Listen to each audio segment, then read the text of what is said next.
Welcome to Challenge Raven. In this episode, we'll be completing the final mission of Space Run Galaxy, with all 10 units of cargo. That doesn't leave much space for any weapons or shields. Oh, and of course it's got to be done at light speed. Any slower, and it just wouldn't be Space Run.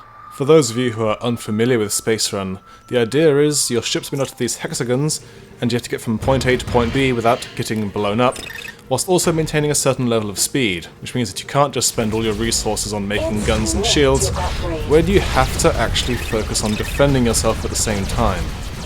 We're seeing here the Longfish Mark 1. It doesn't quite have the strength of shields at the front there, and so unfortunately these missiles are going to be quite effective at taking down that piece of front cargo. I'm so sorry, cargo.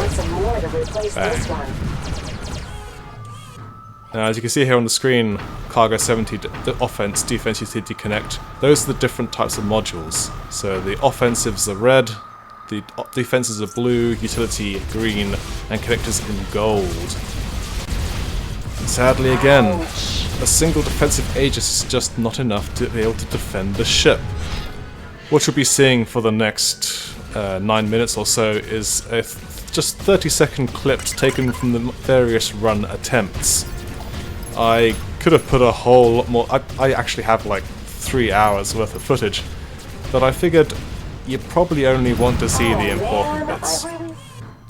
I didn't show any of the endless hours of moving these great big freaking hexagons around trying to find a more optimal layout. This is the pincer. This is one of the best layouts I came up with, and certainly one I found very difficult to move away from.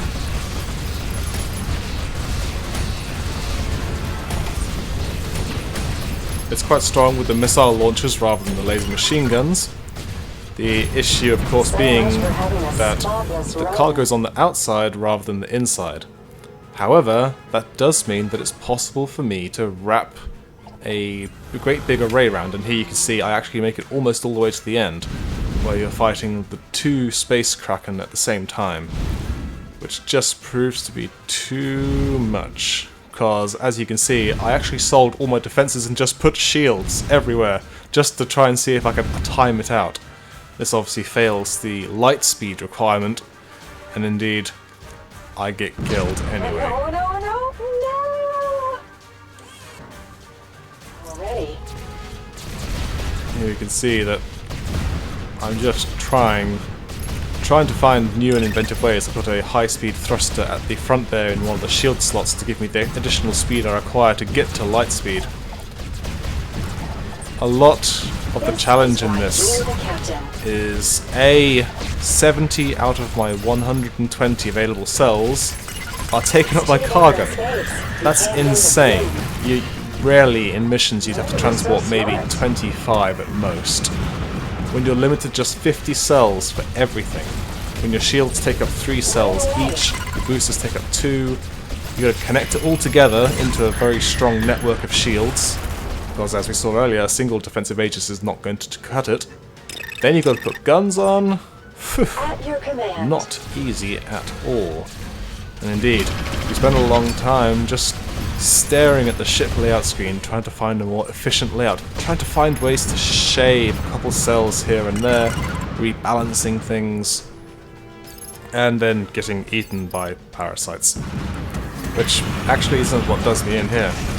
What does me in here is I don't pay attention to the timings. Because that's the other thing about Space Run Galaxy. In the original Space Run, everything came at exactly the same time, in exactly the same place, full stop.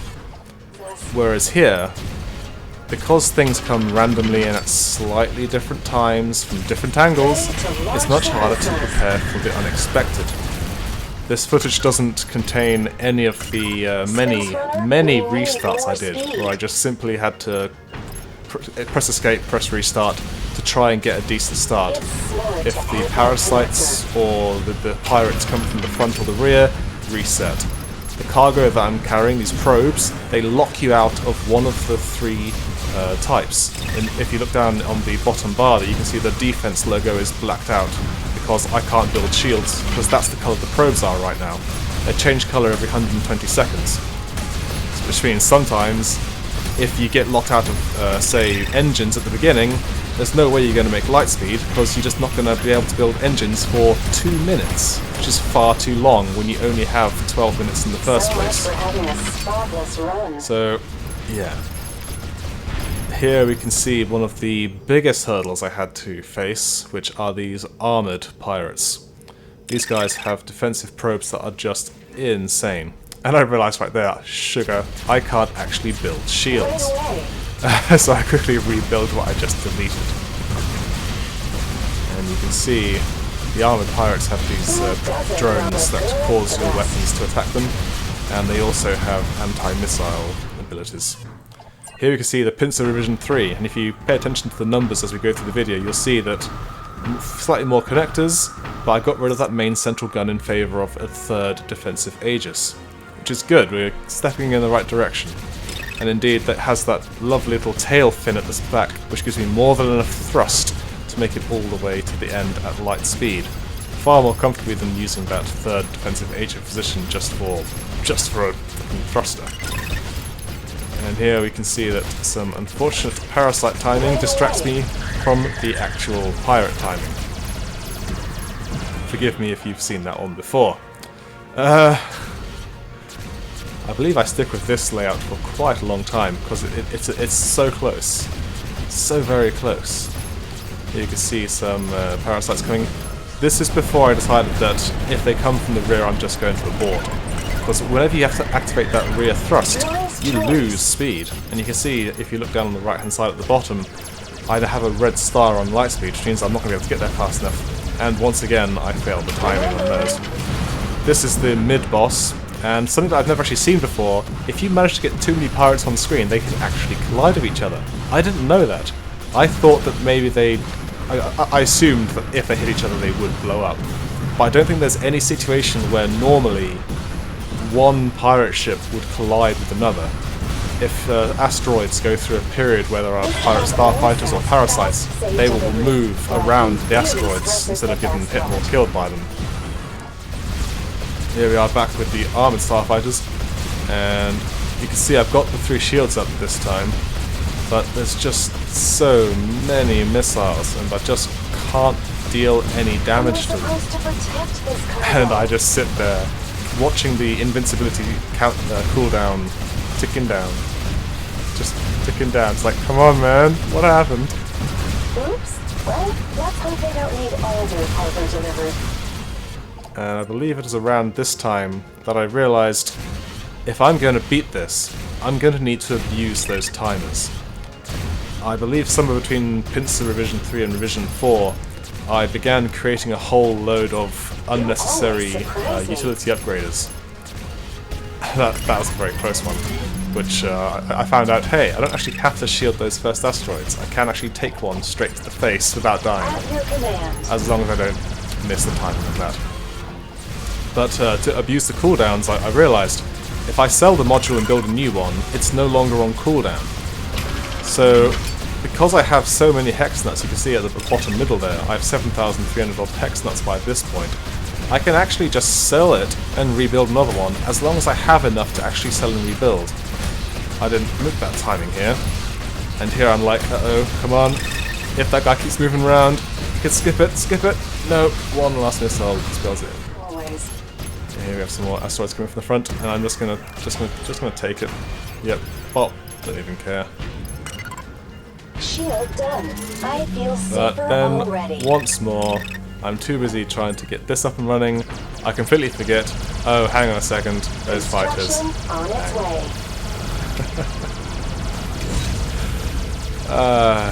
Try so hard and get so far, but in the end, it doesn't even matter. Alright, this is Revision 4, and you can see that here I've got 2 dark blue tiles in the middle. Those are technically defense tiles, but they're actually these, Nova bombs. When detonated, they damage everything on screen. The downside is you have to get them charged up. They charge up whenever an adjacent construction takes damage, at which point they store that damage up to a total depending on the upgrade level, which you can then detonate to destroy everything on the screen, basically. And here I make it all the way through to the Krakens, And unfortunately, my central command station doesn't actually have any shielding in this configuration. It's never really been a bit that I've had to get to before. I think I got to the Krakens once, as you saw much earlier with the Pincer Mark 1 or the Longfish 2, I think which it was. And that is what spells my doom there. And here we can see Pincer Revision 5 with the cockpit nestled technically at the back of the ship, but it's actually still in the middle. You can't move the cockpits in Space Run Galaxy. So the ship is actually very, very forward heavy, meaning that it pushes into asteroids quite quickly. And you can see the Nova Bombs, or Assimilation Orbs as they're actually called, are now connected into the network, making them rank 2 each. These things are now extremely effective. Unfortunately, I haven't been paying attention to my timers, and despite how effective they are, they're not effective enough to take out huge meteorites.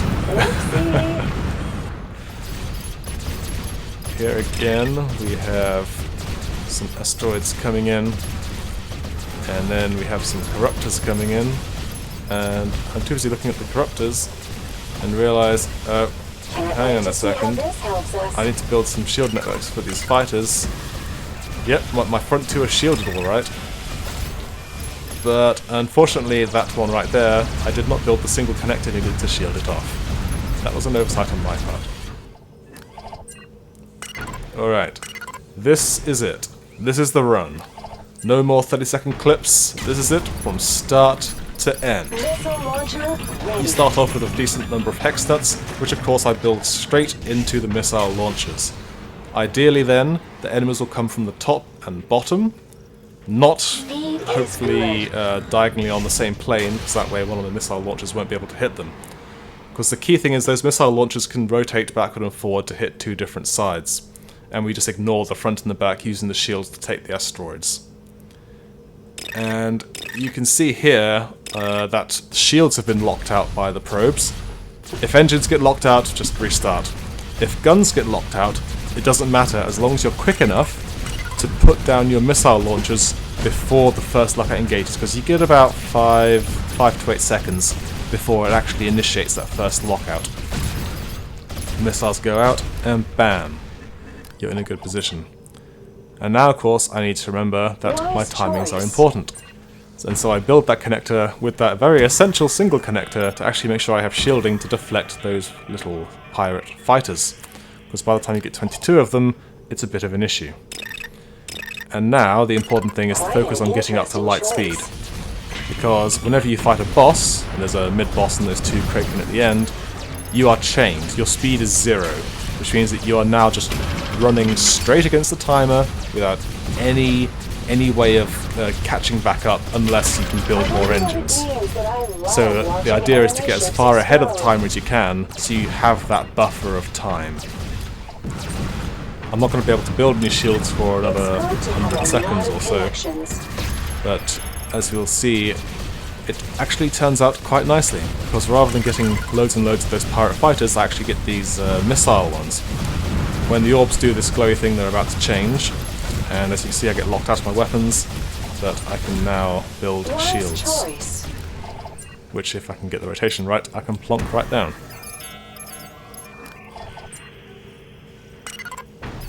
And this is an awkward situation that I try to avoid, because you can see I have these asteroids coming from the bottom left, and these parasites coming from the top right, which means that I need to have dealt with the asteroids before the parasites arrive, otherwise they're just going to latch on, and when a parasite latches onto your construction, it prevents you from using it. If it latches onto your shield, you lose the shield. If it latches onto your connector, you lose the connection. What's especially dangerous is if one latches onto a connector and another one latches onto something that you're trying to protect. Because at that stage, the thing you're trying to protect won't be getting any benefits from a connector, such as, I don't know, shielding or regeneration. And indeed here, I plonk down that connector, activating vulnerability, which forces them off my ship. Because at this stage, I believe I had something like 8 or 10 defensive aegises that I could cycle through, and 10 assimilator orbs. And well, these missiles aren't going to do much good because I have shielding. A wise choice. This as is a always. tactic that I figured out probably about the second galaxy through, whereby if you build a ring of connectors and share your shields throughout that connection, as long as your shields have got 2 upgraders on them, they will regenerate faster than the enemy can damage them most of the time. By the time you get to the 4th galaxy, and the 4th is the final and hardest, you need to have 3 or 4 Aegises to maintain this effect. And it's only really on bosses and those blasted mine-throwing ones that you have to worry too much about having to trigger invulnerability. And here again, if I wanted to, I could just trigger invulnerability, and there I do, because the pirate starfighters are just coming in, and toss those parasites off the ship.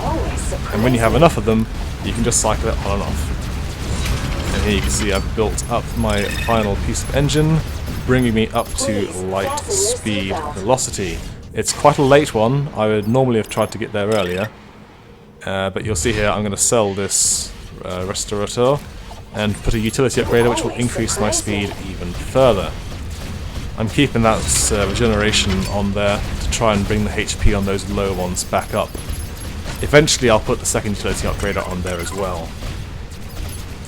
And from here on, it's really a matter of balancing the orientations of my missile launchers, making sure that I'm dealing with the incoming damage before it becomes an issue. And what I realised just there is that I don't have either of my orbs, and the mid-boss will be coming up shortly. This is an issue because the orbs need time to charge by taking damage. And the earlier you build them, the more time you have to build up that damage so that you can use them. Because at this point, the boss is going to arrive, and I'm not going to have any bombs of any charge.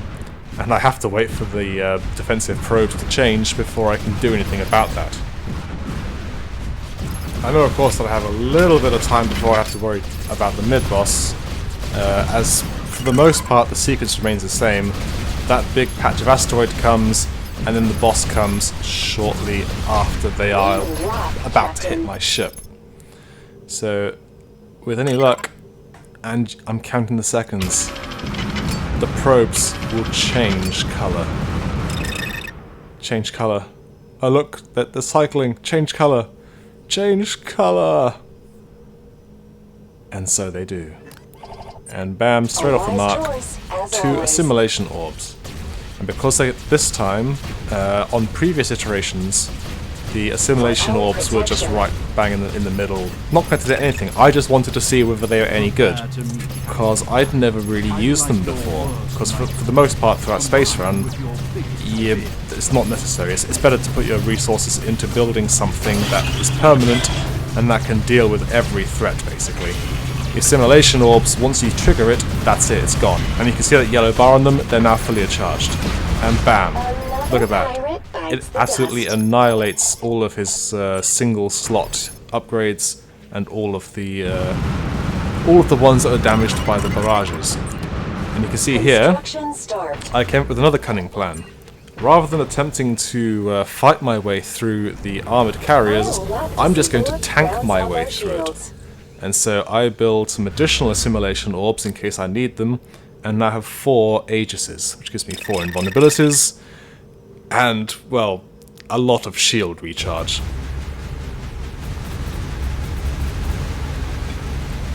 You can see on the yellow bars that the Aegises are charging up nice and quickly. I could trigger them here and probably destroy these ships, and I do consider it for just a second, but then I only have 8 of them left at this point, and I want to save them for the Kraken and for the armoured carriers if I need them.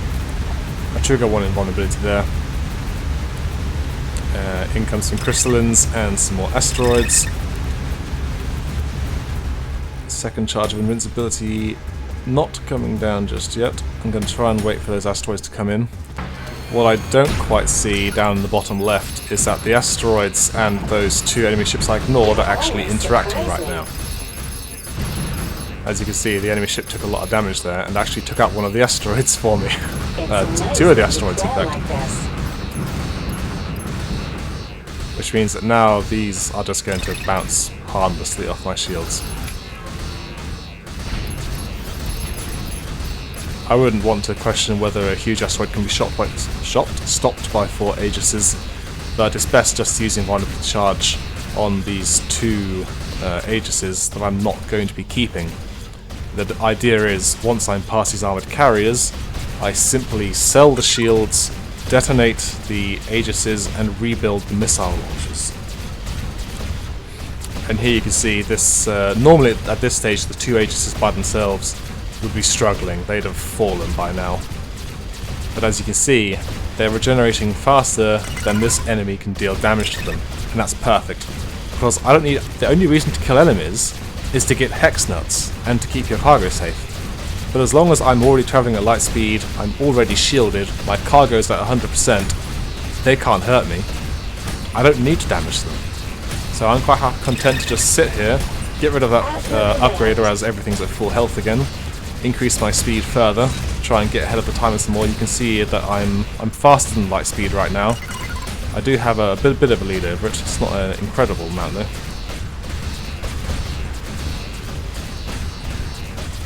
And if you watch the silver bar, that's the shield level.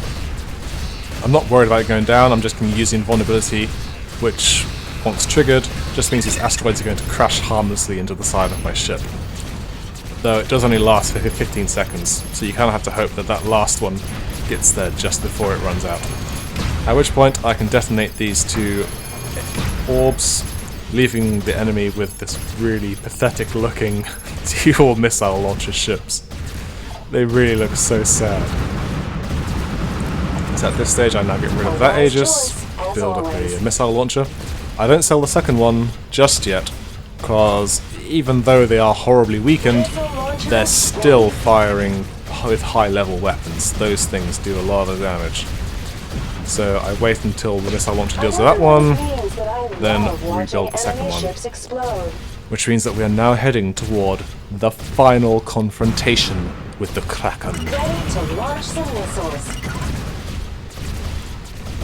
I think, aside from the Kraken, the only other one that has come in pairs previously are the giant crystal monsters, which have an attack that can just even if you're in the invulnerability phase, can just kill you instantly. Stop to take a breath. In come the Kraken. Check my energy level, 250. Get ready, wait for them to become active. Unleash all weapons. Rebuild the orbs. Hope to crap that my hope to crap that the cargo does not change colours. Because at that stage, if the cargo had changed colours to blue, I would be screwed. Because what I'm counting on now is being able to cycle out these shields to get extra invulnerability. And you'll see in a second. There we are, I sell it, rebuild. I have 3 Aegises left at this stage, and I can cycle through them as long as I keep ahead of the curve. They take less than 15 seconds to build, and of course once they're up they have full shield. My orbs are almost at full charge, so I'll probably activate those. There we are. Bam! Bam! They don't do a terrible amount of damage considering how much health the Kraken have. But, oh, and you see that the Kraken actually did an attack before it finished building, and it destroyed that hex, which means that I can no longer build on that hex. Of course there's no cargo on it, so that's not the end of the world, but it means that I'm 1 down. And you can just about see a Kraken health bar at the top of the screen there. It is so low right now, so very low. And look, that Kraken is dead. So, quickly sell that one, build a couple shields, because I'm out of Aegises. I have no more Aegises. And that's it. I am just above light speed, all cargo intact. Parts of my ship are smoking, but I've made it. All 10, that's 70 individual hexes of cargo at light speed through absolutely insane. I was like, I'm just trying to find ways to fix my ship. I suddenly realize it's okay. So good? They might even make a video game about us. Indeed they might. And you can see in the bottom right hand there, oh yeah, Space Legend. It doesn't look very good when you're landing because there's smoke everywhere. 10 units of cargo, required 100%, light speed verified. Another awesome job. Master Space Runner. Level 20, that's what you get for completing every single mission.